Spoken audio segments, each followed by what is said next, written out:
Maybe.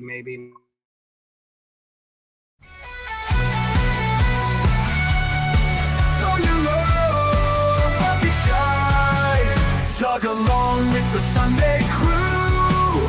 Geeking out is what we do.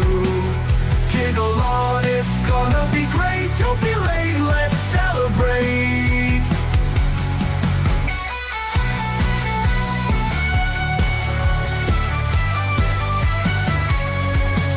Science fiction on a screen so bright. Old classics and the new delights. The unapologetic geek will lead the way with facts and fun to fill your day. Discussing every detail, every frame, from the eerie to the loud and the tame. Gig along with all that's great. Those Sunday vibes you can't debate. Tug along with the Sunday crew. Geeking out is what we do.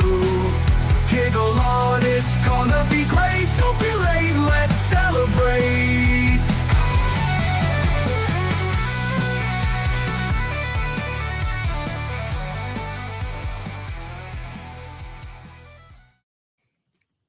Welcome aboard. Hola. Tugboat. Bonjour. Greetings from South Carolina. Hey, Tug, in chapter 44, when you're talking about putting the wrapping on the ham, is that a metaphor? Yes, I don't think you'd get it.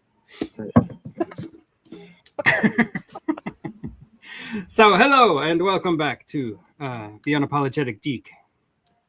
Geek? Et al. Yes. The Geekettes. Let me go ahead and say hi to the people in the chat. We've got Michael DeCosimo. Mikey. Always good to see you. Just Carowin. Justy. We got somebody named Danny Staten. Never heard of him. Danny. Indie Spoats. And indeed, the sun is extremely hot. That is very true. I've been outside. The sun is a mass of incandescent gas. That it is. And of course, Sister Sarah, who has graciously gifted someone out there an Unapologetic Geek membership. So congratulations to you and much, much super thanks to my flock. I guess I have to hit one of these assets. Give me a second. Let me find it. Let's do this one.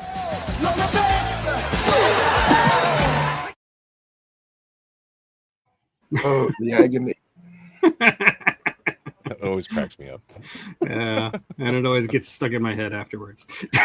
And the funny thing, I guess he's like one of the nicest people in Hollywood. Oh yeah, he's super nice apparently. Yeah, he was always known as this like bad boy, but it's like no, as opposed to look his coach who should be locked up somewhere, but he was actually a really nice guy. I'm not going to complain about that clip. It could be worse. We could get the whelp. Are you going to sit there and tell me you don't like the Karate Kid? I do not like the Karate Kid. Oh. I don't like. Not only do I not like the Karate Kid, I can't stand Ralph Macchio who plays the Karate Kid.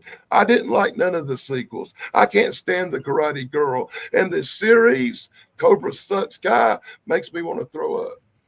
What about the Outsiders? You didn't like the Outsiders? Not particularly.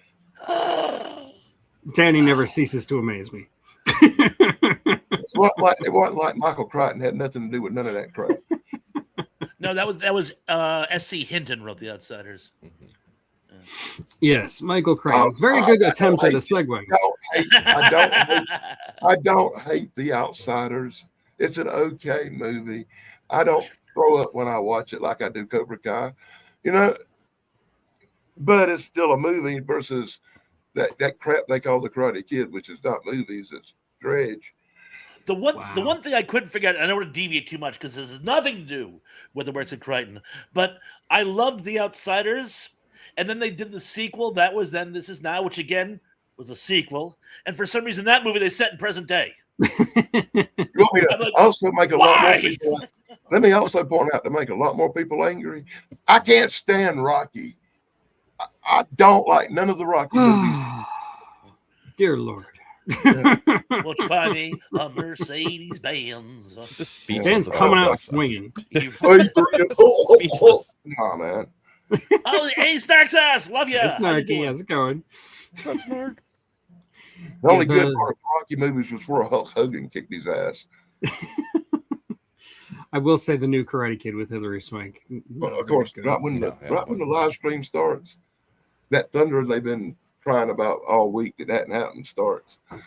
I try so hard to like Hilary Swank, and I just don't get it. I don't know what the obsession with her is. I don't know. I'm not trying to be mean. I don't get it. I don't know. We're starting real negative today. Anyway. Yeah. You're not. I mean, I'm going to agree with Thrash. I'm not a big Hillary Swank fan myself. I never thought I got to that get she all was my very good. negativity out of the way now on this crap movies we're talking about. Go ahead and bring the birdcage up because I want to get all out of my system before we start talking about movies where I have to be nice. It's the humidity. Everyone's having like mad dog syndrome. I think we should put some pans of water by our monitors.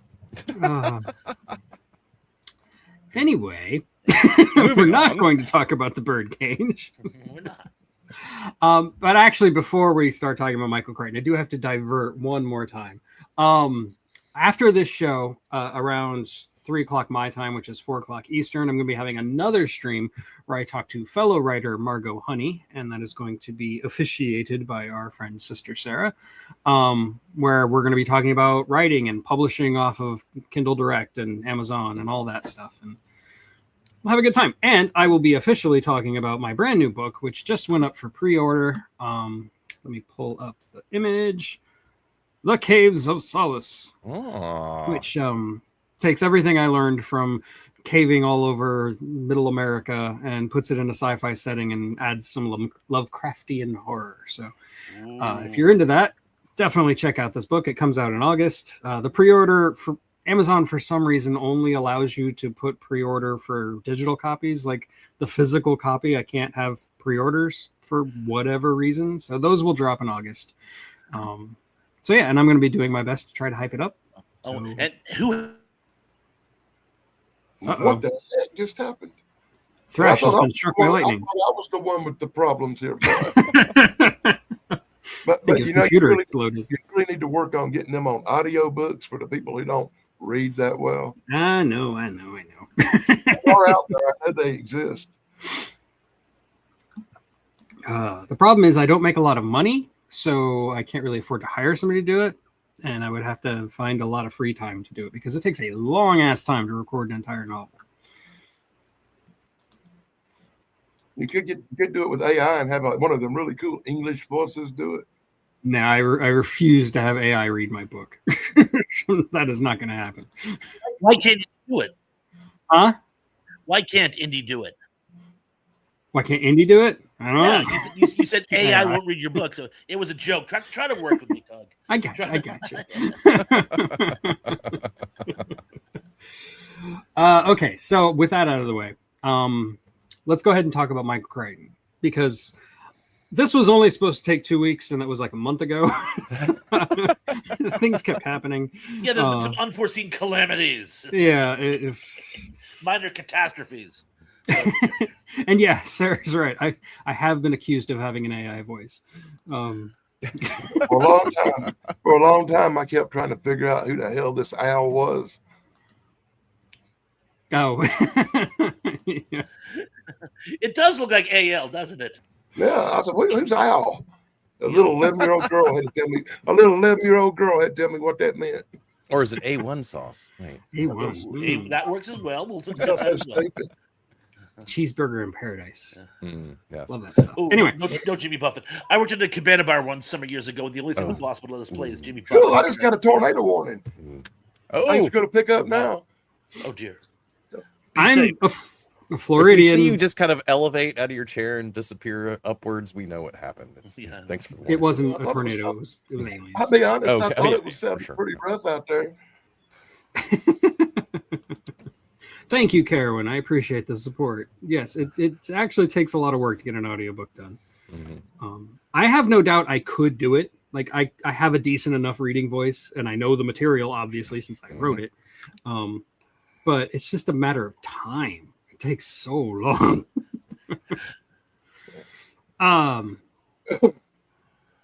actually lost my train of thought. There was something else I wanted to mention before we get started. Oh, I saw Disclosure Day yesterday.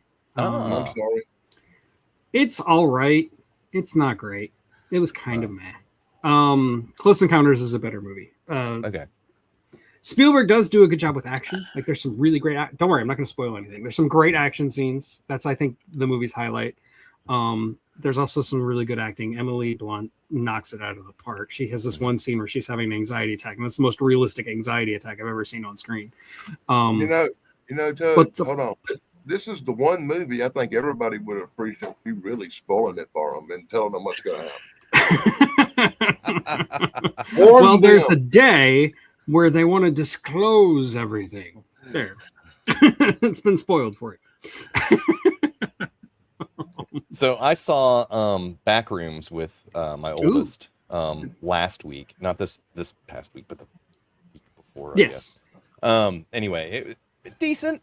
If you're into the Backrooms lore or anything, or watched any of the YouTube shorts and whatnot, it kind of goes along with the what's the name of the director, the guy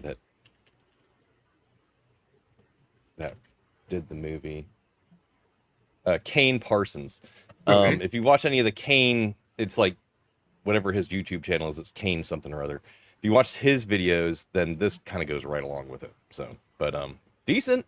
It left me feeling very uneasy through the whole movie, like that yellow room. You know, I mean, that's the whole point. beige Yeah. carpet. It's like you get this really uneasy feeling the entire time. You're just like, anyway.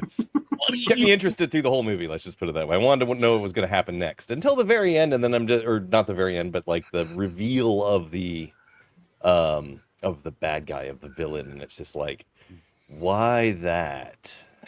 I'm not going to spoil it for anybody that hasn't seen that movie it, was basically an independent movie, right? Yeah, Or- yeah. I love indie horror. I think indie Yeah. horror is the best kind of horror, honestly. You can't really spoil modern films for me, I'm afraid. Every film I've seen that has come out in the last couple of years, I mean, I've enjoyed some of them, but it's always been like meh, like Monsters, Wuthering Heights, Pressure, and I don't know what it is. I don't think they're bad films. I think it's just the way I watch films is from 40 years ago. And You saw Weapons, though, right? Oh, I said Monsters. I'm sorry. I meant Weapons. Yeah, I saw Weapons, and I enjoyed Weapons. I didn't love Weapons. I thought some of the imagery was great. I thought it was a good premise. I thought the pacing and everything added up. But I would still rather go watch an old Hammer horror film.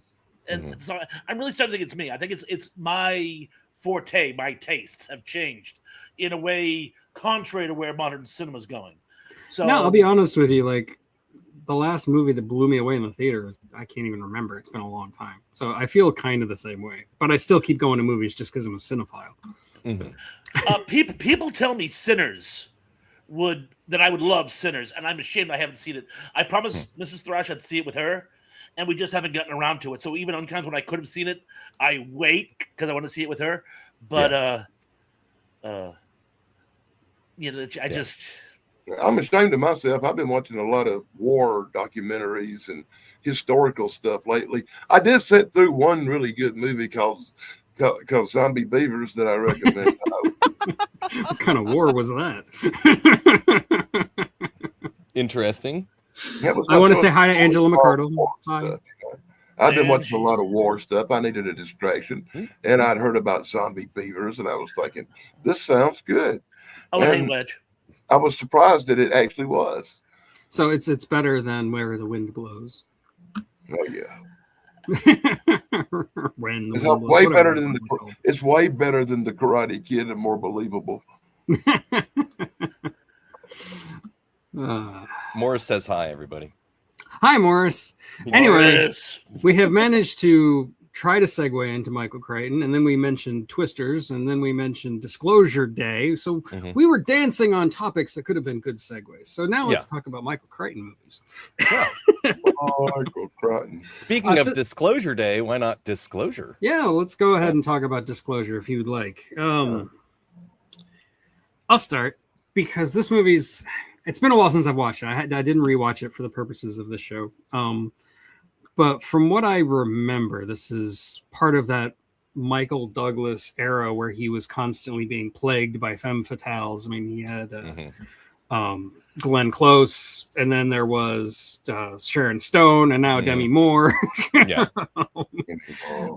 I remember this movie not being bad, but it's not exactly what you expect going into it. I remember the advertising and the trailer were all like portrayed it as like a sex movie, like Another Basic Instinct. But it's but really it wasn't. not. Not even close. There's like one steamy scene at the beginning, and that's it. Yeah. It's more and about. It wasn't even that steamy. You don't really. Yeah, not really. Not a whole lot goes on. Yeah. I don't know. Like the politics of this movie are tricky to talk about because in this day and age, yeah. Yes. It's about a male sexual harassment victim, which even in the early 90s was kind of a taboo subject to bring up in a major motion picture. I mean, we're talking about the Clarence Thomas era. This is before Monica Lewinsky, but just barely. And, you know, like, I think in the age now, post Me Too, post Johnny Depp and Amber Heard and all that stuff, I think the movie's a little more believable than it was in the 90s. But really, the movie, it's just set dressing. Like, that's not actually what the movie is about. This movie is just an espionage. It's like a corporate espionage thriller. That's like really all it is. And it just happens to have this hook about sexual harassment in the workplace against a man who was kind of a sexual harasser to begin with. Like he was patting that one secretary on the butt or whatever. And then he learns through this experience to allow himself to be patted on the butt. I mean, that at the very end. Yeah. Yeah. like that's his whole character arc, apparently. Yeah. I guess that would depend on who was doing the patting. Yeah. Well.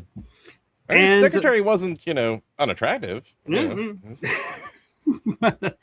then there's this random bit like halfway through the movie where it just becomes about VR for like 20 minutes and then they just move on from that. It's so random and weird. But that's because it's Mike Crichton. You have to have tech in there somewhere. Yeah. Yeah, the VR part was kind of just like it just felt so out of place in that movie. It did not belong at all.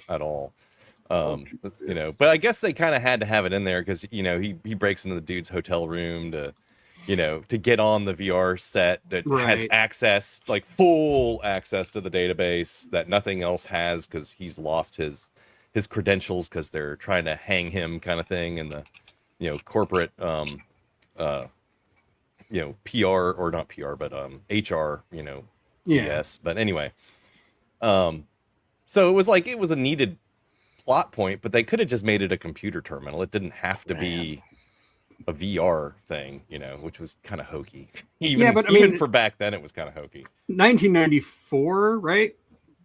94.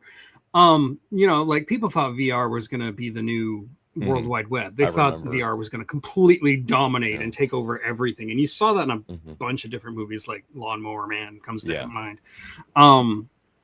And I remember the Virtual Boy, migraine-inducing Virtual Boy. I had one. Yep. Hey, we're all famous now. We're on TV. Yeah. Anyway, go ahead. I think I've already exhausted everything I have to say about disclosure. There's not a whole lot more to say other than that. I mean, the corporate espionage part was kind of interesting, where, she has made some very, very questionable decisions that caused everything that they're doing. This new revolutionary CD-ROM drive. Yes. Yeah. Impressive. It's gonna be way better than anything else that's out there. And she makes these very questionable decisions in the factories in Malaysia where everything coming out of it's broken. Basically, a high failure rate on their drives, and I do love early 90s movies and TV because they were so cutting edge technology at the time, and now it's almost comically antiquated. But they talk about it like this has kilobytes of information. It's great. I was watching. You're a caveman. They were talking about read speeds were like, I think the read speeds were like 2x. 40 Michael Crichton movies. And he starts with one of the two I haven't seen. Oh. You're not Anyway, I missing just much. thought it was funny, or thought it was cool the way he goes through the whole thing, trying to figure out, how that happened and blah blah blah. But, And while talking about virtual reality, just because it Yep, go popped ahead. in my head, Yeah. what do you think killed it? Was it the fact that it was a technological dead end, or was it just so many more interesting things kind of took place around it that people just sort of forgot about it? It's inconvenient. Would be the It best. was more cumbersome than people Yeah, thought it you would have to be. put this whole headset thing on, and I mean, I've played with like almost every virtual reality thing that has come along at some point because somebody I know has gotten one and said, "You got to come try this." And it's like, yeah, it's kind of cool. At the same time, it's like you pull it off your head and you're like, I need to go sit down. Like, everything's weird now. And like, So. I think there's just an efficiency thing. Like anything that you can do through VR, like they wanted you to be able to do like VR surgery and stuff like that. It's just more practical to do it through some other means, or to have like, computer guided surgery than to do it all in VR. It's just not nearly as much of a killer app as they thought it would be. Like now it's basically just for gaming. It's all VR is used for anymore. And that's fine as an application, but it's not nearly what everybody thought it was going to be. And Indy, I do want to point out, he says, for every 10,000 dated computer films, we have one Jurassic Park. Do you remember the computer stuff in Jurassic Park? it was a lot of nonsense, man. They were using but it was cool nonsense. They were using a Cray supercomputer. Yeah, Crays. Those were really cool back in the day, but like today, it's like my phone has more computing power than that thing did. So explaining what a Cray computer is to my son makes me feel like an old man. They used to fill entire rooms with a computer. The thing about the Crays was they were basically custom designed and built. Like the entire boards, everything. But this is back in the day when, like, circuitry design was like. That was all cutting edge stuff, like the way you laid out your boards and chips to reduce the signal path and increase like the how quickly it could turn over bits of data. That was revolutionary stuff. And now it's just like, yeah, I mean, how that's designed is cool, but really you just need it to go faster. It's just smaller equal faster now. So it's all about how small you can print the circuits. I do want to say hi to Slasher Fred, and I do want to highlight this comment where he says, in the book, the company, the Digicom in the movie, is apparently called Twinkle Toes. Interesting choice, Michael, but okay.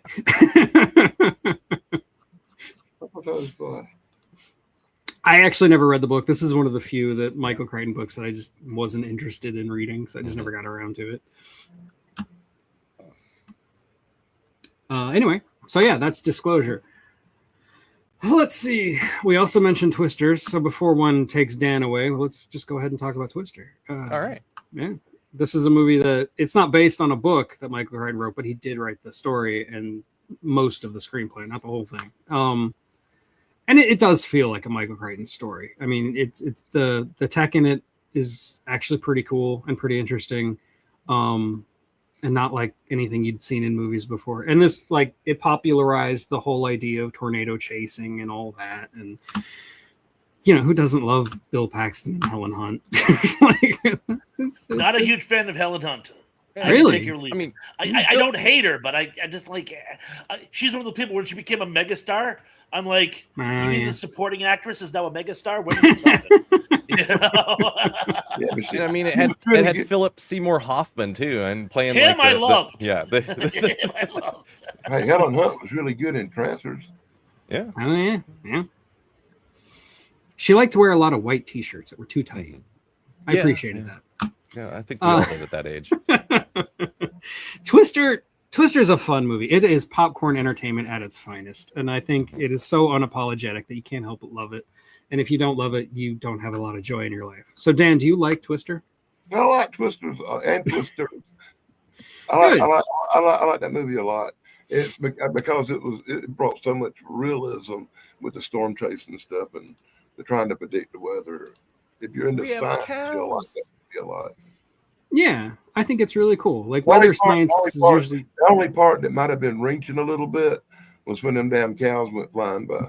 We have cows. Actually, I think that's the same cow. The cow is not the part that bothers me. Them driving through a house that like rolls onto the street. That's been done. That's the part that gets a little too ridiculous. That's been done. That's been done in real life. Come on.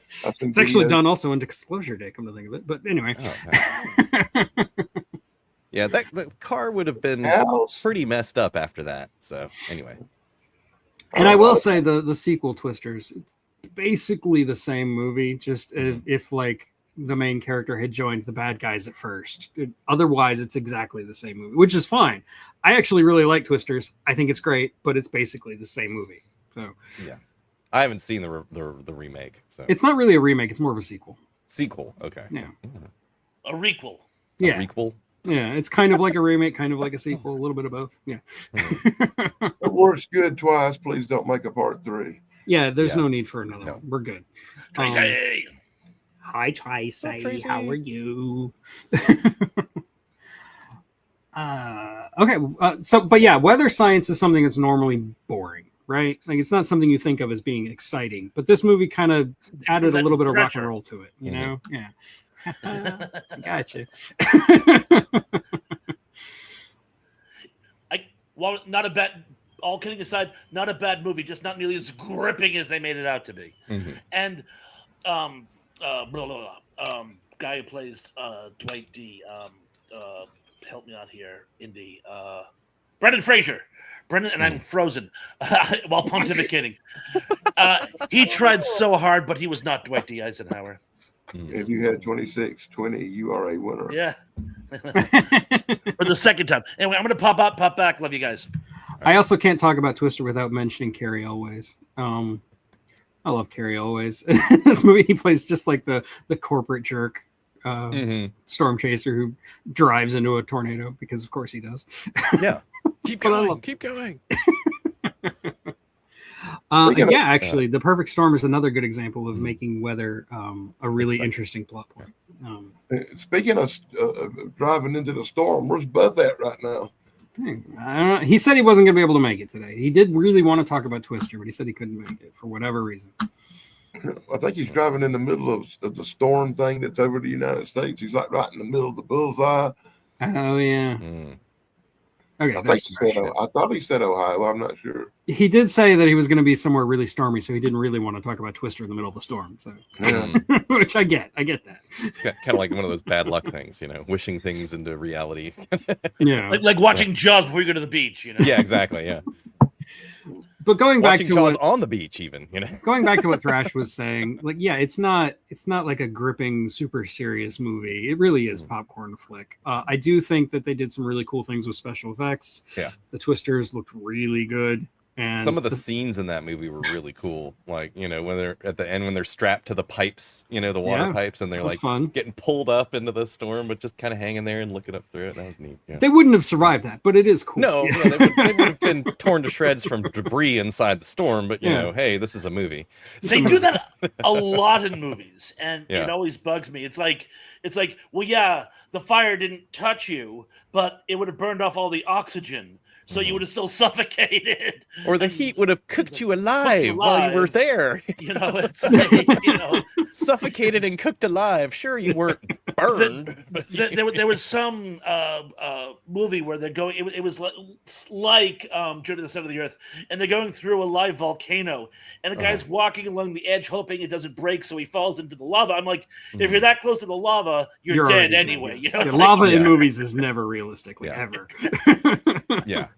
It's like, even if you're just, fall in, he'd already be dead. If you're just above the lava, like in Lord of the Rings, you would be cooked. Because heat rises. Yes, you would have been cooked. I demand scientific accuracy out of my movie with 1,000-degree friggin' oven right there, Speaking of thermodynamics, my favorite is in The Day After Tomorrow, where they outrun the cold. Oh, yeah. Yeah, like that. That's how that works. Yeah, that's really how that works. Actually, the cold is coming.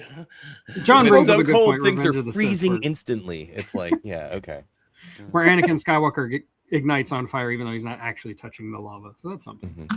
Right after they had ridden these little robots on top of the lava. But we could say they were exerting some of their Jedi powers to keep themselves from burning alive. Okay. Yeah, So yeah, they were forcing away. yes, they were in like a they were- force bubble. Yeah, yeah. Okay. Okay. All right. Yeah. What did Michael That's Crichton? as likely as anything. I don't know. Oh. Sure. Maybe the robots had cooling fields around them or something. But Poochie's an alien. That makes sense.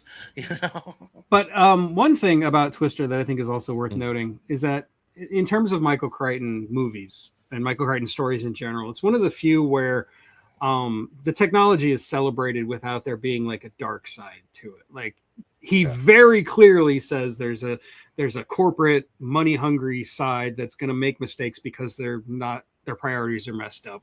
And then you've got like the people working in the trenches, the scientists who are doing it for the love of the game.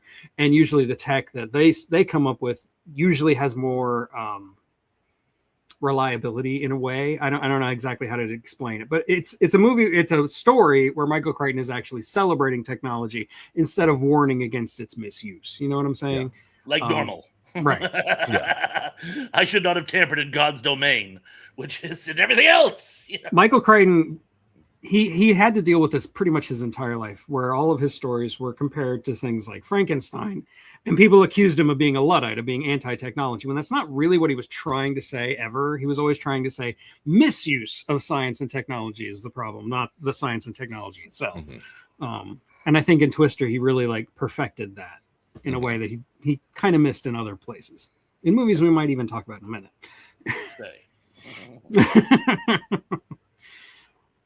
Did I freeze? What's going on? Oh, okay, sorry.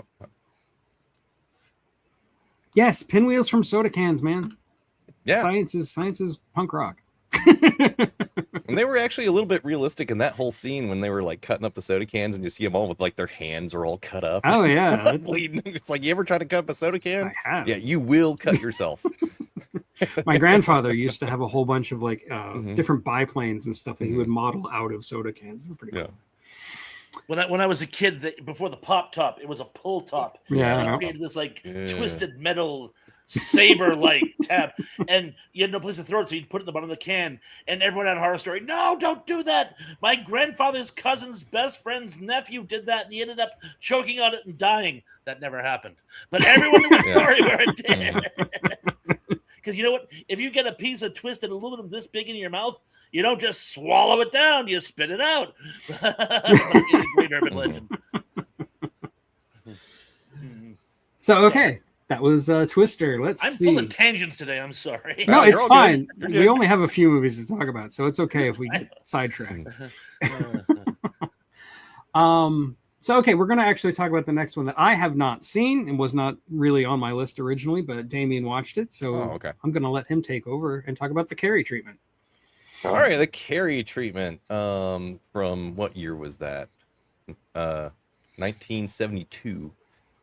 James Coburn as the lead, and it's almost an all-star cast, because I mean you got James Hong in there, you got Dan O'Hurley as the I love Dan O'Hurley. as the like the bad guy hospital administrator or whatever, head of surgery or whatever he is.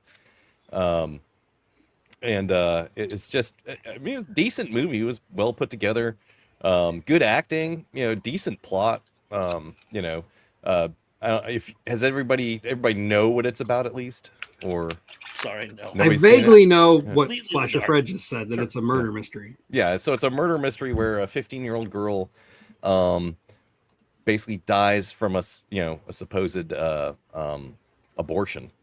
And then his friend, played by James Hong, is the one that they try to pin it on, and he's thrown in jail because he was doing, this is back before abortions were legal. Or now.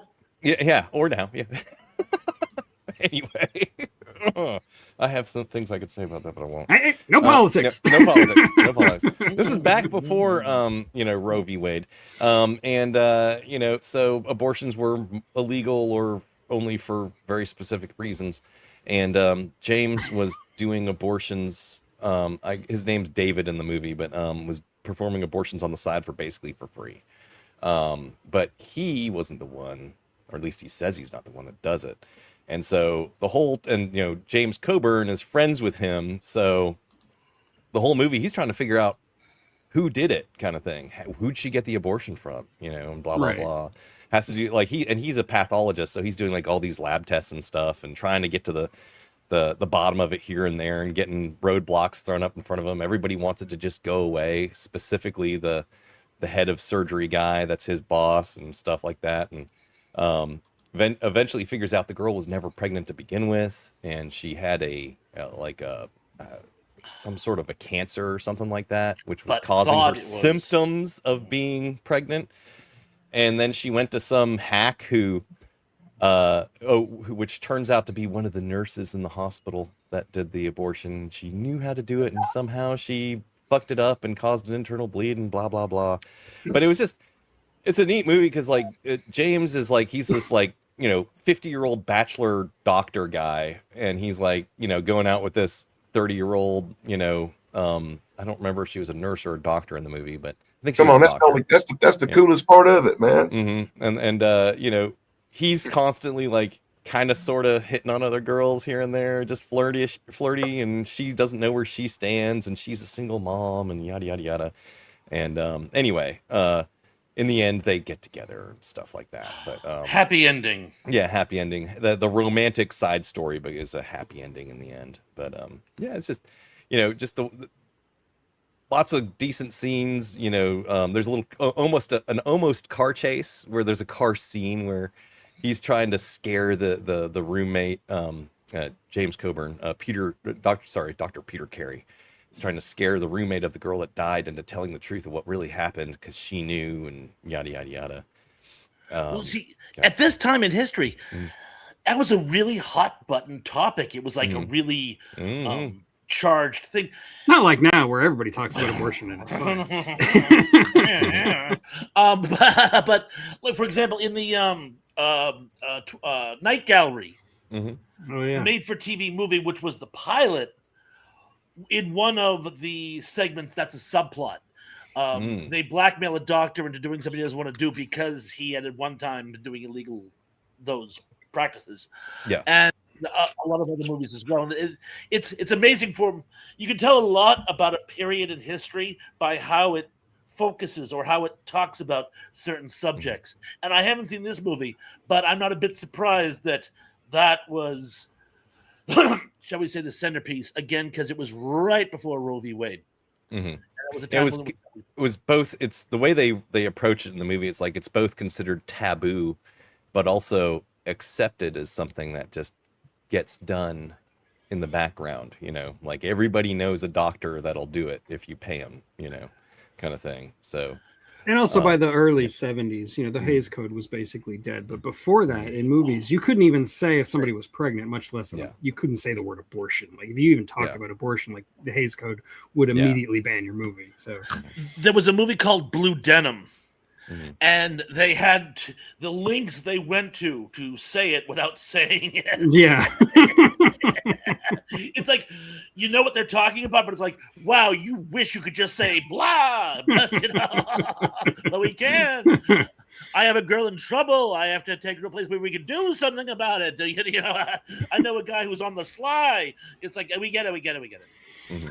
I also want to point out this thing that Slasher Fred said, that Carrie treatment was one of the inspirations for the series House. And if I remember correctly, Bryan Singer, who we don't have to talk about Bryan Singer, but Bryan Singer, who created House, or was one of the creators of House, I think he was quoted as saying it was like the Carrie treatment mixed with Sherlock Holmes and you get House, which makes sense. Mm-hmm. Like, I definitely see all the Sherlock Holmes parallels. They're like all over the place. I definitely saw the parallel while watching the movie, that it was like, this is kind of like House. This guy's the pathologist. He's the smart one. He knows all of the stuff, you know, blah, blah, blah.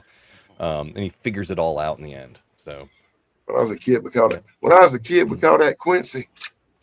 Oh yeah, Quincy. Yeah. Good show. But what I thought was, going back to the car chase, was that they had the car, not really a car chase, but a speeding through the countryside kind of thing, where he's trying to scare the crap out of this girl things, because there's like that the whole car scene thing was like such a 70s movie thing, you know, like all the car chase movies are from the 70s, you know, and the car theft movies and whatnot that came out in the 70s. It's just, they had to have the whole, you know, speeding around in a car, and it's a station wagon, by the way. so that doesn't really handle well. But anyway, it was fun. I also want to point out this comment by Slasher Fred that it was a turning point for Blake Edwards because he was known for doing comedy. And I want to use that to segue into George Siegel, who was an actor known for doing comedy, but had a very dramatic turn in The Terminal Man, which was 1974. Yeah, 1974. Yeah. This is one of those movies that I feel like I'm going to gush over and everybody else is going to think is boring because this is a film geek movie. Like this movie's biggest fan was Stanley Kubrick, so that should tell you something. This is a movie that didn't do well commercially. Critics pretty much eviscerated it. They hated it. I can understand why. The plot basically is a guy has a bunch of violent seizures, essentially, that makes him do things like beat his wife, and so they implant something in his brain to control the seizures, to stop them once they start. And he's got like an atomic pack in his shoulder and wires going up his neck and all kinds of crazy shit. The atomic power pack. Yeah. I love that part. just kind of like throwaway line. Yeah. All right. So that's a thorium cell, which would be extremely hot. Yeah, don't do that. Or it's something else that's even more radioactive that's going to kill you. So, put that in my shoulder.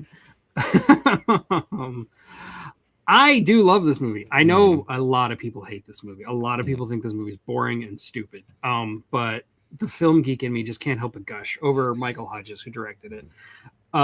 He wanted to make this movie in black and white, and I can see why. So when he couldn't make it in black and white, he decided to make all the sets basically black and white, and all the costumes black and white. I caught that in the movie. I caught him. They're all wearing white. Yeah, everything's black and white in this apartment. He's trying to make it all antiseptic and bleak, and this movie's not a fun watch. Okay, no.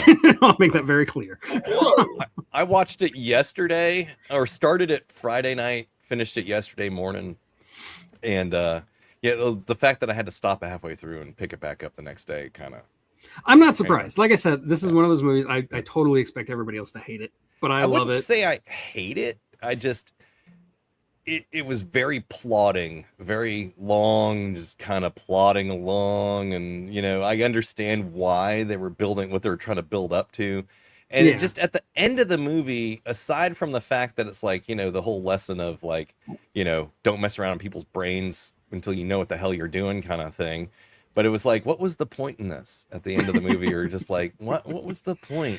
The movie makes its argument, its thesis very early on. You got that old man in the conference room being like, I think this is going too far. Remember lobotomies? We used to lobotomize people. But I don't think Michael Hodges, the director, really cared about what the movie was trying to say. He was just trying to set up a lot of really gorgeous cinematography and visual metaphors that most people aren't even going to notice. This movie was made for film geeks like me. So it was beautiful cinematography. It really was. And the sets and everything was very well done. And George Siegel's scary. He's clearly a psychopath. Oh yeah. My favorite anecdote about this movie, and this is years ago, for some reason I had somehow managed to have not seen The Illustrated Man up until I was out of college. And I remember someone brought up The Illustrated Man. For some reason, you ever hear one thing and think of another? I thought this person was talking about The Terminal Man. And he goes, well, if you're a Rod Steiger fan, you must have seen The Illustrated Man. And I go, Rod Steiger was in The Illustrated Man. It was George Siegel. And we went like literally, and then he starts describing the movie. And I'm like, what are you talking about? And for some reason, that always stayed with me. That we had this like borderline heated argument over two movies that just happened to have man as the second word in them. I did mention that Stanley Kubrick was a fan of this movie. And what you should do is you should watch The Terminal Man and then watch The Shining, which was made like 6 years later. And you'll see that Stanley Kubrick actually cribbed a lot from The Terminal Man. Like the whole going through the door thing. Here's Johnny. That's pretty much in The Terminal Man. Yep. The whole Monday and a black screen, Tuesday, Wednesday, that's The Terminal Man. You know what my comment was when I was watching the part where he's breaking through the door with his elbow was like, and that's why you don't put hollow core doors in your house. Yeah.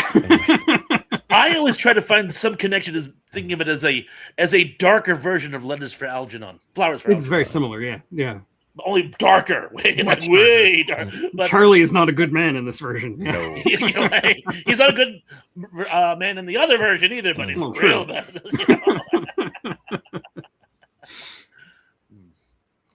bad. This movie also, it reminded me of something else. I can't think of it. Go ahead, talk amongst yourselves. Yeah. I had a thought and I lost it. Old man Oh. syndrome. Same page club. Yeah.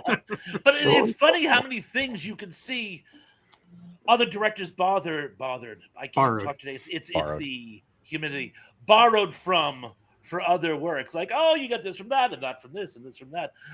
One of the things I was remarking. I don't know if any are you familiar with the '80s cult classic skate tune "Party at Ground Zero" by Fishbone, but it's effectively, speaking of Kubrick, it's Dr. Strangelove meets Mask of the Red Death with just a little bit of failsafe thrown in.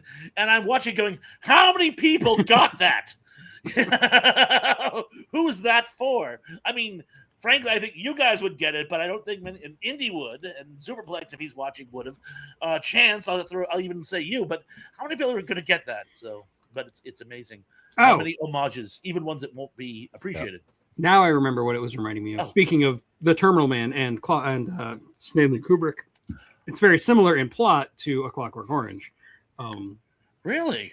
Mhm. I mean, you're taking a violent person and you're trying to program the violence out of them. So in one using behavioral psychology, the other one using an atomic power pack and some wires in his brain. But same a basic computer chip idea. in his neck, apparently. Yeah. So yeah.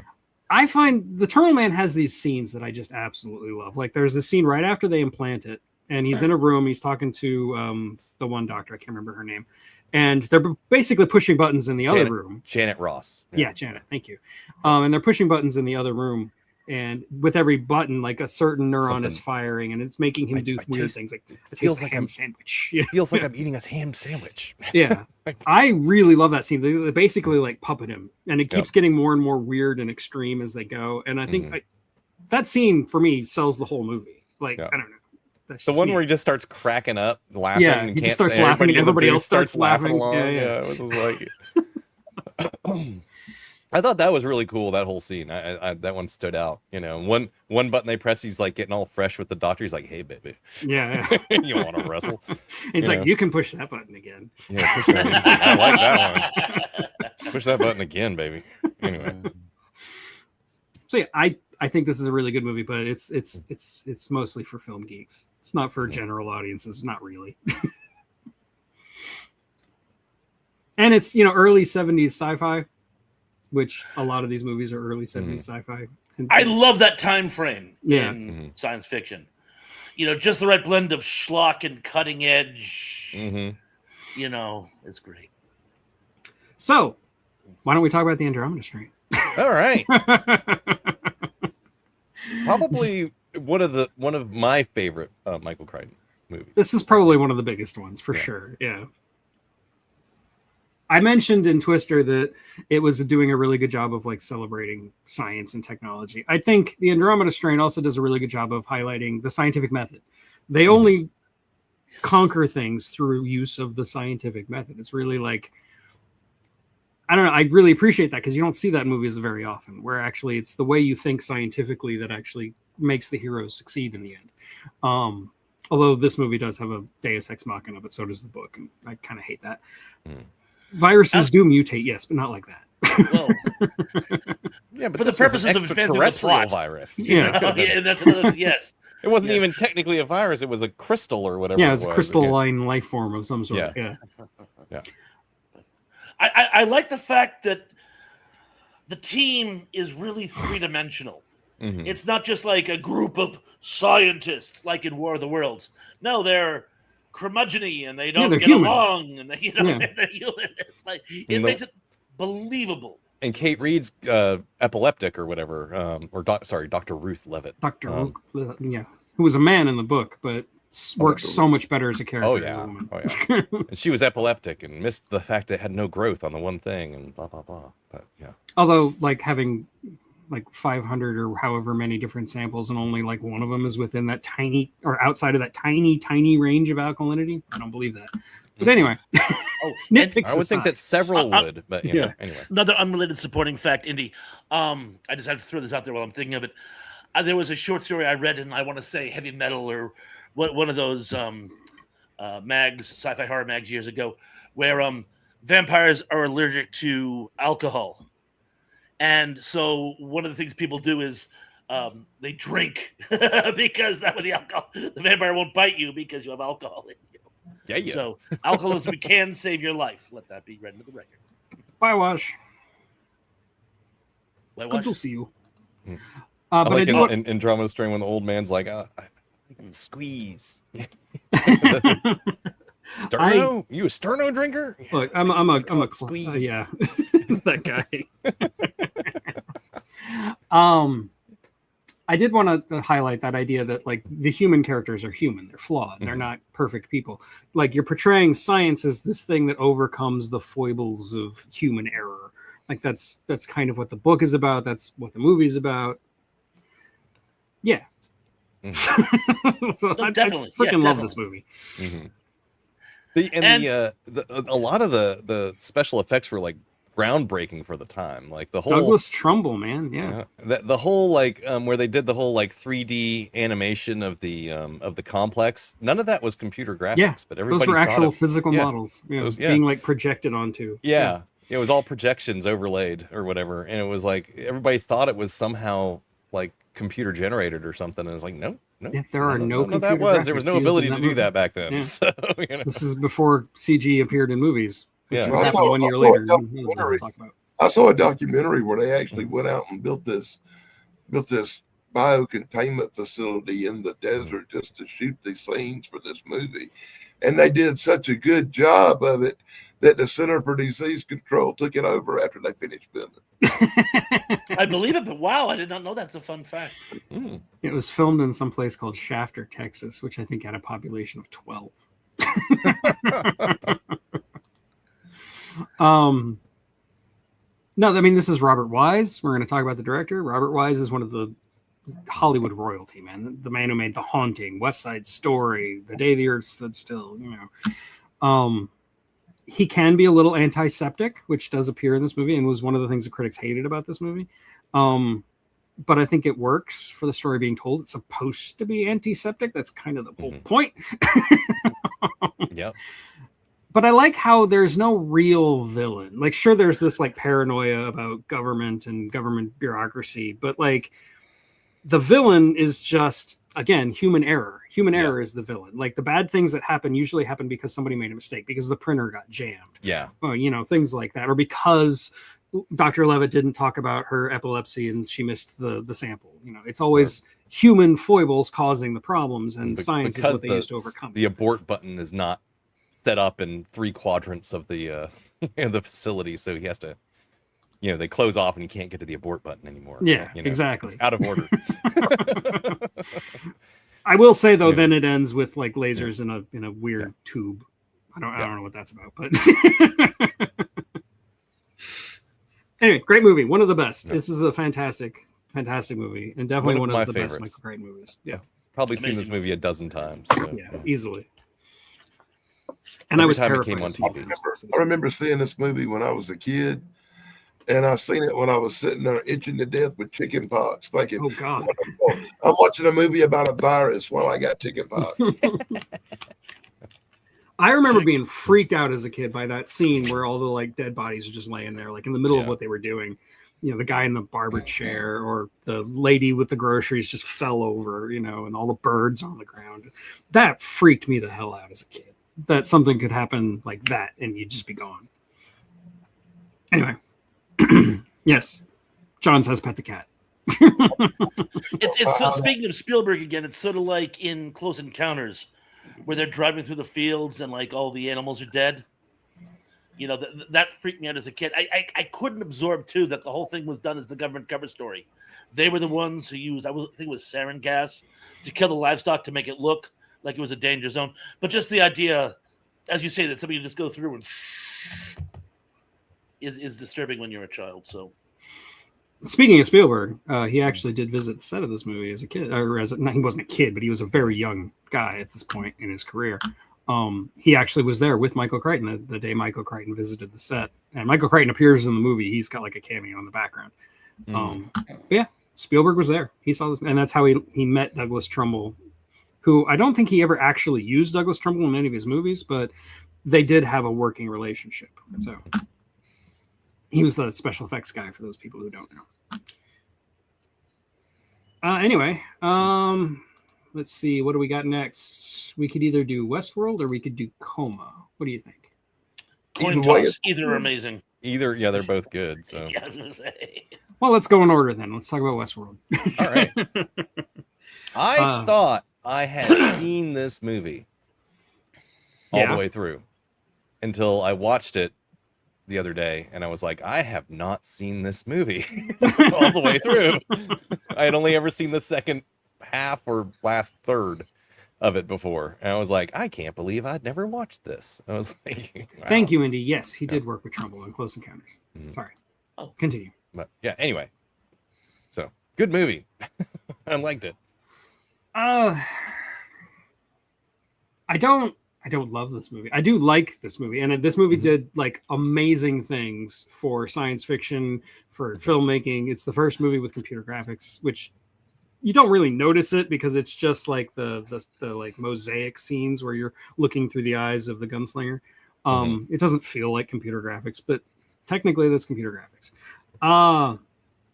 And I love Yul Brynner as the gunslinger, and his mannerisms during the last half of the movie is basically the Terminator. Arnold Schwarzenegger even said he cribbed a lot from Yul Brynner.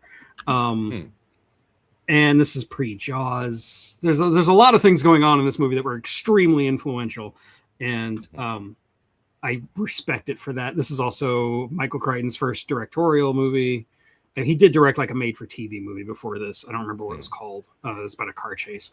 But no, this was like his first real movie. And he did do a good job. But the movie is very unfocused. There's a lot of subplots that don't go anywhere. Yeah. There's a lot of random gags that seem out of place. It's not a perfect movie. It's a good movie despite its flaws, but it's not a perfect movie. And it's not a movie that I watch all the time. I'll watch it occasionally, but it's not a regular watch. Not like Ender on the String. There was something else I was going to say, but again, my train of thought is broken. Still boarding at the station. I've only seen Westworld probably 4 or 5 times. You know, I hadn't watched it repeatedly in my life. I always wondered why they named it Westworld when they go to so many different places, like old Greece and all them other places. Well, there were 3 parks, but most of the action takes place in the Westworld. Right.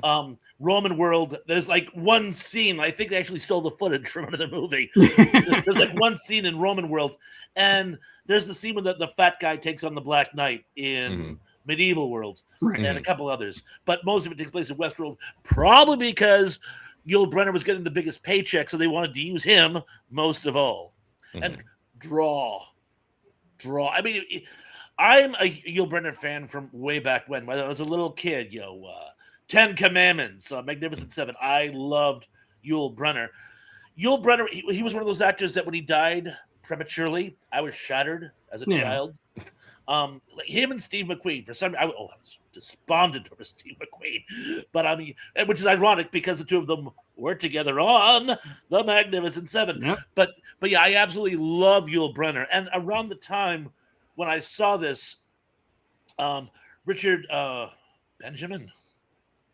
Yeah, the main character, Richard. He was doing Quark, so I'm like, the guy from Quark, And then there's just so many other, Dick Van Patten, James Brolin. I mean, this as a kid, this was like an all-star cast. It's funny the more you watch it, you can have a dream game like pointing out people like the guy whose scooter breaks down when he's trying to escape through the desert. He was in The Many Loves of Dobie Gillis and many other shows as well. He was on Bewitched. He played the Loch Ness Monster character, and so on and so forth. And again, I was so obsessed with robots at the time. And I had just come back from my first trip to Disney. So the idea of more advanced robots, ones that could actually end up becoming sentient, I think it just fascinated me. I mean, yeah, there was a lot. They were trying to make it an epic, is what I think they were trying to do. You know, the idea a theme park would have many stories all sort of going on simultaneously before everything just kind of went kablooey. Sort of like what they were doing with the day after. Like the first half of the day after is just a slice of life. You end up getting bored when you first watch the day after. You start drifting off. Like you forget it's about a nuclear disaster, which they do on purpose. So I think that may have been quasi-intentional. I don't think it necessarily worked. I do agree with you, Tug. But just when the action kicks in, and of course Yul Brynner as a sociopathic robot bad guy. And of course, a movie that we may talk about later features a joke saying, well, in the Pirates of the Caribbean ride goes haywire. The pirates don't eat the tourists. Don't eat the tourists, but again, he's poking fun at Disney. Good-hearted fun, but it's like you keep going really, really, really futuristic with these robots, something's bound to happen. It's also a little bit of lampshading where he acknowledges that Jurassic Park is basically the same movie as Westworld. Same story. Basically, beyond basically, it's the same template. But both are good. You say James Brolin is in this movie, but you cannot convince me that that is not a time-traveling Christian Bale. Just like Kenny doesn't beat anybody up. Ooh. Get some antidepressants, Christian. And not just him, I mean all Christians. Anyway. Sorry. It's the heat. I feel like the second half of this movie is peak. Like it's so good, and everybody should see it at some point. But the first half is kind of all over the place. Yeah, they take the robot faceplate off, and it's just very grim, mechanical robot. It's like I love the technology that they try to display inside things like that. It's just standard circuit boards, you know, for the most part. Just wires and some capacitors and a little vacuum tube. Yeah. A few transistors. It's like, that's gonna make all that work. Sure. It answers your question. Just getting back to it. I didn't see this film in the theaters. I was too young. I was like in second grade. I couldn't watch it until it was on TV in like 1979, 1980, which is why I recognize Quark as well. That's why. Okay, so this movie did have a sequel, Future World, which is did it? Not as good, but it's worth watching at least once. And two TV series. And I was about to say, and two TV series. I've watched the Westworld TV series, the one that was it HBO that put the new one. Yeah. It's 2017, I think, is when it started. Pretty decent. I mean, the first two seasons are amazing. I think they're way better than the movie. That's what I was getting at. Yeah. The show kind of got too full of itself and weird after that, but the first two seasons are incredible. I have nothing to add other than you should see Westworld, the newer Westworld. Watch the first two seasons. Don't watch anything after that. But yeah. The first TV show was more like about corporate espionage. Yeah, it was weird, and it only lasted like 5 or 6 episodes. It was a good idea, it just wasn't well executed. And you found out that this government/corporation situation is using these robots to take over key positions, to take over the world. It's a very 70s, you know. Yeah. Like I said, it's not bad, but it's not really what you expect from a sequel to Westworld. No. Yeah, well, it's really bad. It's pretty bad when your movie has to rip off the fembots from the $6 Million Man for what. I'm sure that the first person to think of a fembot was the first person who thought of robots in general, and it was only like a nanosecond later he thought of fembots. So. Yeah. There was a pilot for a TV show with Julie Newmar, and that was your first fembot. There you go. Good factoid. I'll keep that in my noodle.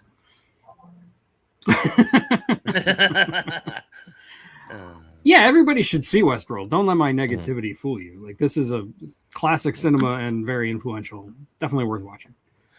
Didn't they get the acid in the face effect from he wore a mask that was more or less comprised out of baking powder? Yeah. Painted over? Yeah, and they just like threw vinegar on him. Yeah. That's smart right there. I think Yul Brynner said that he didn't enjoy it very much, but that's like all he said. He was a very understated guy. I did not enjoy the film. Don't smoke. Don't smoke. But that scene where his face is like melting off, that is one of the coolest scenes in the entire movie. Love that. Yeah. Indy, stop upstaging me. Then he goes down in the dungeon, and there's that girl that's chained up. And she's like, Oh, help yeah. me, help me. And he like goes to give her some Give her some water. No, no water. No, no. Oh, just drink it. Here. But it was an auspicious start for Michael Crichton as a director. He did a good job. So, which allowed him to go on to make other movies, including Coma, based on a book by his good friend Robin Cook, who they knew each other in it wasn't medical school, but they worked together in a hospital setting of some sort. I think it was a university hospital. And they both decided that they were disillusioned with the field of medicine for various reasons that Michael Crichton makes very clear in his movies and Robin Cook makes very clear in his books. And I think that this was like the perfect marriage of Robin Cook and Michael Crichton. It's so well done. And the lead actress, Genevieve Bujold, a name that is very hard to say, she's amazing in this movie. And Michael Crichton had to fight the studio tooth and nail because they wanted it to be a man and they wanted it to be somebody like Paul Newman. And Michael Crichton says, if this is a man and it's somebody like Paul Newman, I'm not going to make this movie. I'm just not going to do it. And he put his foot down, and thank God he did. Oh, she was amazing in it. She's great. Yeah. And yeah, this movie, it's not subtle at all. No. It's about as subtle as a sledgehammer. But it's got some really, really creepy imagery with the hanging bodies. Everybody knows what I'm talking about. If you've seen Coma, you know. It's like a spider web situation, and they're the cocooned. Or like when I saw it as a child, it on reminded me of. Yeah, they're like marionettes almost. Yeah, that's kind of what I was thinking. But yeah, it is very Hitchcockian slasher Fred. Yes, and they killed Tom Selleck in it. I mean, yeah, they kill off Tom Selleck. He got the job because he was on a billboard for Salem cigarettes. Oh, and Michael Crichton said, "I want that guy in my movie." And this actually like pretty much started his career being in Coma. Like then he got the job at Magnum PI, and then he was in Runaway with Michael Crichton, and the rest is history. He's still working today. Yes, we did talk about the Terminal Man, Donald Kunzer, absolutely. But now we're talking about Coma. Michael Douglas is in this movie. This is straight off of like Streets of San Francisco. This was I think his first movie, like his first big screen movie. You got Ed Harris in here too. Oh yeah, Ed Harris is the creepy pathologist guy. Yeah. Did he still have hair at the time? No. Oh, really? He had some hair, but not a lot. Well, suddenly I realized it's been a long time since I've seen this movie. I don't think I've seen it since I was in film school, to be honest with you. Really? Wow. I love it. I think I've seen it in 30 years. Well, more than 30 years. Oh. I should watch it again. What year was it in the theater? 78. 78. Okay, that's probably the last time I seen it. Movie's as old as I am. Wow. I would have been 11 or 12. Again, I saw it on TV in like 1980, 81, 82. I remember going to see it in the theater when I was a kid. I think I've never seen it again after that. And yeah, Donald, you're right. Selleck did audition for Han Solo. Almost got the job too. And that's actually how he got King Solomon 1. Yeah, thank you. That's what I was trying to remember. Anyway, no, I don't really have a whole lot more to add about Coma other than it's good. It's a good movie, and I love Robin Cook, and I think it's the only good movie that's been made out of a Robin Cook book. So I thought it was pretty interesting that they used carbon monoxide as the deadly gas to kill to kill the brain but not kill the patient kind of thing. Yeah, because it's like, well, no, carbon monoxide wouldn't just starve the brain of oxygen; it would kill you. Pretty much, yeah. Just kill you, saturate all your organs. Yeah, and you'd have some problems after that. It wouldn't just be your brain that goes bye. You'd have other major problems later. But you and see, then- Cook, unlike Michael Crichton, Cook wasn't really concerned about the technical details. Like Cook was trying to make his point about health insurance and various other for-profit medical issues, which, like I said, he's not subtle about. Yeah. And the way that they administered it, it's like, down in the bowels of the hospital, there's just this random bottle attached to a column or a pipe with a little hose coming out of it. That goes up to, up through this like access shaft and tunnel and so on and so forth. It's like, that looks very out of place. Anybody doing any maintenance on anything would be like, what's this for? Like the janitor of all people's like, I know how they're doing it. I can show it to you kind of thing. It's like, this is a guy that like, fixes the light switch in the here and, mops the floor there kind of thing, anyway. Even he like caught it like, yeah, there's this bottle of poison that they're pumping in down there. Anyway, I just thought that was amusing. I was like, yeah, there's these things called inspectors that look at this stuff quite often to make sure that things are good. Especially in a hospital. Yeah. Anyway. So. But no, like I said, not as concerned with the details as the whole point that the story is trying to make. Yeah. Well, nowadays, every 10 feet would have a security camera. Yeah. So there's no way you could do it today. Yeah. Security cameras have actually done a lot to destroy thrillers. Yeah. It's kind of like cell phones in horror movies. Yeah. You have to work that into the plot. I actually did a bit once where it's like, car breaks down. Oh, my battery's dead. Oh, I get no bars. Oh, I left mine at home. And that takes care of that subplot. Exactly. And yeah, Coma also did have a remake miniseries, which is fine. It's not bad, but it's not as good as the movie.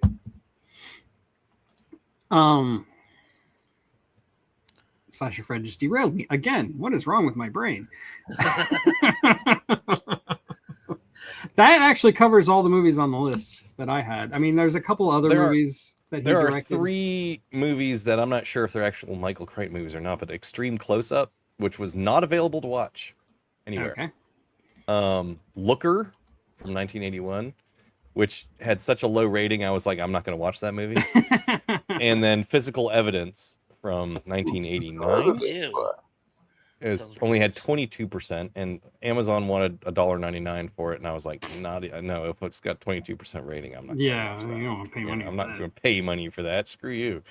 So, I haven't seen any of those movies. Neither have I. I have no idea what they're about. I knew about Extreme Close-Up. That's a Juno Schwartz movie that was written by Michael Crichton, but I've never seen it. I'm not real fond of movies that have a lot of courtroom boredom. I get that. Yeah. And then, of course, there's the sequel to Jurassic Park, The Lost World. But, we need not discuss that. It is technically based on a book, yeah. Yes, we need not discuss that. The book doesn't have Vince Vaughn in it. So one thing I would like to mention just as a laugh, because I didn't actually know this. I didn't even watch the whole movie. I just happened to catch part of it one night while I was waiting for Big Bang Theory to come on. Mm-hmm. It was one of the Jurassic World movies. And we find out that B.D. Wong is the bad guy. And I'm like, that's a twist. The B.D. Wong character. I can't remember his name. Dr. Huzica, what's it? I think it really is Dr. Wu, by the way. It probably is. But that's a twist because that's from way back in the first film. And in the book, he dies. Yeah. So you let your character live so that 15 sequels where we've all tuned out and stopped watching and don't care anymore, you bring him back and says, oh, I was the ringmaster, puppet master, bad guy all along. Like, a lot of people died in the book that did not die in the movie. Like Hammond died in the book. Ian Malcolm died in the book, despite the fact that he's the main character of the sequel. And it's funny because he actually, like, how should I put this? In the movie, he has these like very nice stage periods where he can like say all these cool things. It's usually him dying of gangrene while he's like blurting out these fever dream facts. Right, yeah. It's so much cooler in the book than it is. I'm like, why couldn't you do that? Well, because we want to make him live. Oh, okay. Yeah. And I think Hammond got like eaten alive by the little Procomp Signathus or Yeah, something. I think so. That It's sounds been a good. while It's so since I read long the since book. I read Yeah. that book. Yeah. I was in college, so I Yeah. can't remember. In fact, if I remember correctly, Lord Attenborough, actually that would be Lord David, when he read his script, he says, "Shouldn't I die?" And they go, "We've decided we want you to live." He goes, "But then I won't have my heroic ending." And they go, "But you'll have a sequel." And he goes, "Okay, you got me." And then he's barely in the sequel. So I just felt the need to say that. So yeah, you're right. You're right, Damien. We don't need to talk about the sequels. No. Even though I just did, I apologize. Yeah. Well, it's No, covered it's fine. now. It's covered. I have no other topic for the next 15 minutes. So Yeah, I watched Jurassic World, which is the first one, which is the only one of the Jurassic World series, that I've watched, Yeah, and it was all right. It's like it's not technically Michael Crichton anymore though, because he didn't write the books. He didn't write the scripts. It's just based on Jurassic Park. And they're not even dinosaurs anymore. They're dino adaptations. yeah, they have to acknowledge that they're no longer scientifically accurate. So The last one I saw had a giant alligator dinosaur thing in it. Mm-hmm. So what about Carnosaur? Anybody seen Carnosaur? The Roger Corman ripoff that Yeah. rattled off before Jurassic Park was finished. Movies. I saw it. A buddy of mine had a pirated copy. I saw at a late night at a house party back in. It's a fun party kind of movie. Yeah, No, I'm a dinosaur aficionado, boy. I've seen them all. I'm sure you have. That question was directed at you, Dan. I've seen a lot of sci-fi movies. Who hasn't? If it's been on sci-fi, I've probably seen it. Or Sci-fi, or however you pronounce SYFY. Yeah. or if that goofy bastard Spinguli showed it, I've probably seen it. He's showing modern movies now, and I think it takes all the fun out of it. It's Yeah, like, that doesn't make sense. It don't matter to me as long as Pinup Palmer shows up somewhere during the movie to talk about it. Yeah, he has an entourage now. It's not just him. Well, he's going to be in his 70s. He's going to be pushing 80, to be honest with you. He was around when I was a kid. I'll be glad when he retires and the hot chick takes over. She reminds me of someone, and I can't quite put my finger on it, but she does remind me of somebody. Oh. But So, okay. Next week, we are going to start talking about heist movies. Oh, good God. I don't know why Danny has a thing against heist movies. I love heist movies. I could rattle off like a dozen right off the top of my head, but Well, it wouldn't be so bad if you were going to rattle off a dozen off the top of your head and not where I wouldn't have to effort in thinking about it. don't worry. After heist movies, we're going to do another subject where I will make the list. It's fine. I already have it lined up. I'm not going to tell you what it is, but I already have it lined up. How long has it been since we've done something other than sci-fi? Let's see. We did westerns like a year ago. So yeah, it just, I mean, unless we're spotlighting directors who have a body of works that have different. Yeah, but we it's talked like- about Harryhausen, and not all of his movies are sci-fi. So. But to actually do a sub genre which isn't sci-fi adjacent is pretty slick. Oh, no. When we do Yes. you can rest assured I'm going to suck horror and sci-fi right out Oh, there. I can think of a sci-fi heist movie Yeah. immediately. So. Oh yeah, I can think of a couple myself actually. And there's heist subplots in a a lot of sci-fi things. Like Well, even Star Wars technically, has heist subplots in it. you know? Jurassic Park had a heist subplot. They stole it the did. embryos. Yeah. Oh, yeah. Newman. Yep. I got no food. But no, if you have a problem with the subject matter, Danny, blame the chat. They were the ones who came up with this last time. So Don't nobody move. This is a heist. nice.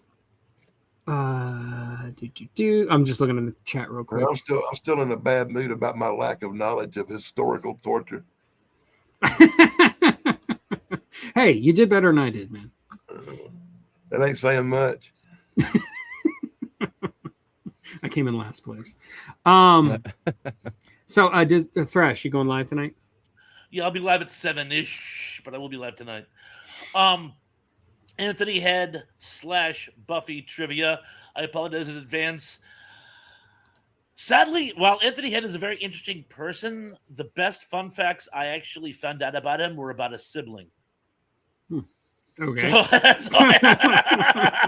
I apologize to those of you taking the trivia contest and to Anthony Head as a whole. But yes. Oh, and I'm going to be doing a little spotlight on Alan Oppenheimer at John Doe's request. We were talking about him the other day because of the He-Man. Yeah, sorry I missed last week, by the way. I was totally laid up. Oh, yeah. Would you have sunstroke? I had a really bad sunburn and I threw out my back sitting on a stupid school bus. So if you have degenerative disc disease like I do, don't get on a school bus. Just don't do it. Yeah, they don't You got have very common good suspensions in sense on those. school bus. Yeah. Oh, God, it really messed up my back. School buses are like Pintos. They get hit from the rear, they bust into flames. Yeah. You made that up. I like how like the law says you have to wear a seatbelt everywhere you go, unless you're a child going to school. Who cares about them? Some school systems have implemented seatbelts. Yeah, but not this They're in one. this So. giant metal cage with no seatbelts. That thing rolls over. It's You're dead. All those little tiny spines going crack, crack. oh, children are bouncy. They'll be fine. In my day, we were tough. Yeah. They built playground equipment over concrete, and we liked it that way. They did. It was all made out of metal. And the slide would remove your skin 115 degree. When I was a kid, they ground up all these nasty old tires and made the ground up tires for the playground area. And I refused to go on it. And I'm the only one still alive now who didn't get cancer and die. What a horrible story. I'm so sad now. That's They're a all really dead now. depressing Hey. story. Everybody I went to school with that played on that nasty shit's all dead now. But me, I didn't go on it. I refused. It was disgusting. We just You're had so uplifting. we had pea gravel. That was it. Yeah. That was yeah. I just remember we had a big one of those dome jungle gyms, and like right at the bottom of it, in the center, was a giant fire ant hill, and I fell on it. Ouch. Fun times. Ouch. Yes, and again, I will be having another stream in about an hour and a half. I don't have a video dropping today. Summer's hard, and now my son's driving like 2 or 3 hours a day, so like my free time is at a premium these days. But I am working on a video for when dinosaurs ruled the earth. A Hammer movie. Yeah. Cool. So I get a bunch of semantic people in the comments telling me it's not science fiction. So that'll be fun. I love that. Really. What did we decide? It was called speculative science fiction? Yeah, it's speculative fiction. That kind of covers everything. Yeah.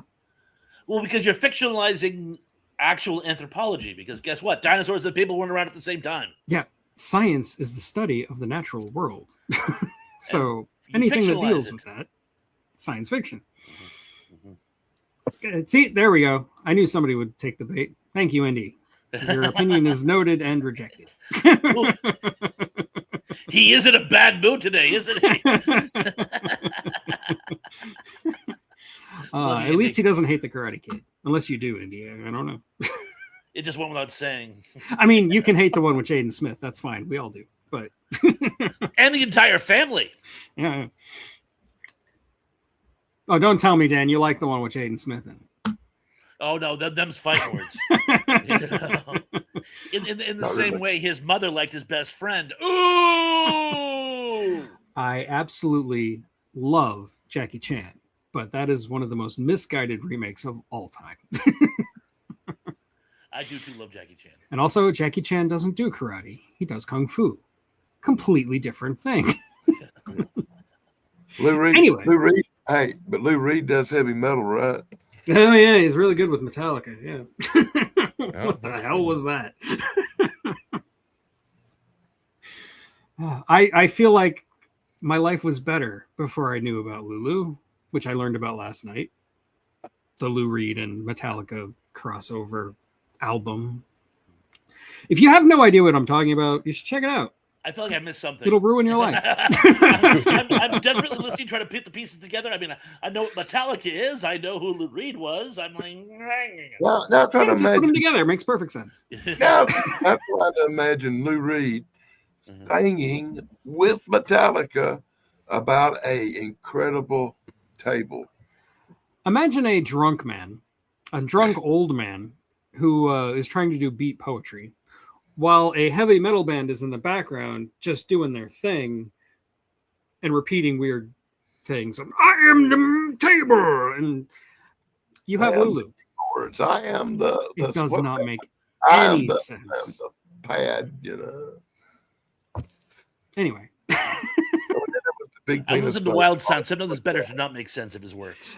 like I used to think Saint Anger was the worst thing Metallica ever did, but now I have been corrected. So, and that part is the show we were on.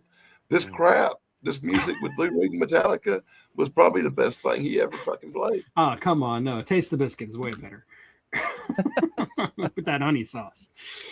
Rock and roll soundtrack. Yes, Day of the Jackal should count, I think. And that's more of an assassin movie, but I think there's a heist element to it. Yeah, I can see that. No, yeah. It has that feel. It has that flavor. Yeah, imagine a Perfect Day, but with a heavy metal backing. Yeah, John. That's Lulu. Okay, so I think I'm going to call it. It's been basically an hour and a half, and I know Danny wants to go take a nap. Yeah, So we're limping to the barn. I'm going to go ahead. Tons of fun. Yep. See ya. Thank you and good night.